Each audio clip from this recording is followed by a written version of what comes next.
উচ্চ আদালতের নির্দেশে বাতিল হওয়া সিলেটের জকিগঞ্জ উপজেলার সুলতানপুর ও কাজলসার ইউনিয়ন পরিষদ নির্বাচনে পুনরায় ভোট গ্রহণ অনুষ্ঠিত হয়েছে।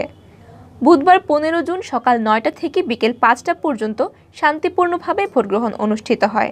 দলীয় প্রার্থীকে পরাজিত করে সুলতানপুরে আনারস প্রতীক নিয়ে বিদ্রোহী প্রার্থী রফিকুল ইসলাম ও কাজলসারে একে প্রতীক নিয়ে আওয়ামী লীগের আরেক বিদ্রোহী আশরাফুল আম্বিয়া চেয়ারম্যান নির্বাচিত হয়েছেন।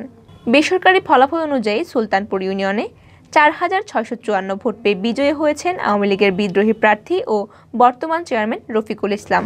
তার নিকটতম প্রতিদ্বন্দ্বী আওয়ামী লীগ প্রার্থী সাবেক চেয়ারম্যান ইকবাল আহমদ চৌধুরী একল পেয়েছেন 3373 ভোট।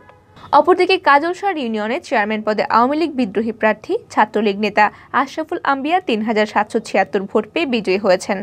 তার নিকটতম প্রার্থী বিএনপি নেতা চেরাগ আলী পেয়েছেন 2877 ভোট, আর নৌকার প্রার্থী জুলকারনাইন লস্কর ভোট পেয়েছেন 2176টি।